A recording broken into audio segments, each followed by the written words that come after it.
3 number, 4 number, 5 number, 6 number, এই 4টা ফায়দা একটা এক জায়গায় আছে। কয়টা ফায়দা? 3, 4, 5, 6। এই 4টা ফায়দা আছে সূরা নূহ। সূরার নাম কি বলেন? সূরা নূহ এর 11, 12 নাম্বার আয়াতে আল্লাহ বলেন, ফাকুলতু আস্তাগফিরু রাব্বাকুম ইন্নাহু কানা গাফফারা ইরসিলিস সামাআ আলাইকুম মিদরারা ওয়া ইমদিদকুম বিআমওয়ালিন ওয়া বানিন ওয়া ইয়াজআল লাকুম জান্নাত ওয়া ইয়াজআল লাকুম আনহারা। ও আমার বান্দারিরা, বান্দাবান্দিরা, আমি আল্লাহর কাছে খাঁটি তওবা করো। খাঁটি দিলে তওবা করে আমি আল্লাহর গোলাম হও, বিনিময়ে 4টা পুরস্কার।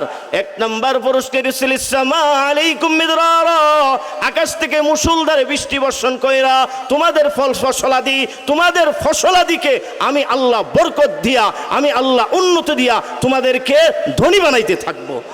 2 নাম্বার, ওয়া ইমদিদকুম বিআমওয়ালিন ওয়া বানিন, আমি আল্লাহ সম্পদ বাড়ায় দিব। ওই আসমান থেকে যেটা আগে বললেন, ওয়াবানিন, যাদের সন্তান নাই, যারা তোমাদের সন্তান নাই, তোমরা সন্তান চাও, মাজারে সন্তান দিবে। আল্লাহ বলেন ইস্তেগফার কর বান্দা, তওবা কর, আমি আল্লাহ ইস্তেগফারের বিনিময়ে তোকে আমি আল্লাহ সন্তান দান করব। 3 নাম্বার, ওয়াজআল লাকুম জান্নাত, ও বান্দা, তুই আমের বাগান লাগিয়েছিস, তুই আপেলের বাগান লাগিয়েছিস, ধান লাগিয়েছিস, কলার বাগান লাগিয়েছিস, তওবা কর, ইস্তেগফার কর, আমি আল্লাহ তোর সেই বাগানে বরকত দিয়ে দিব। ওয়াজআল লাকুম আনহারা,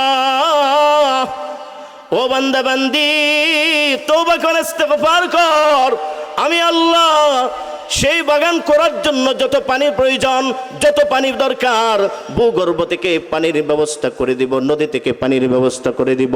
ওয়া ইয়াজআল লাকুম আনহারা।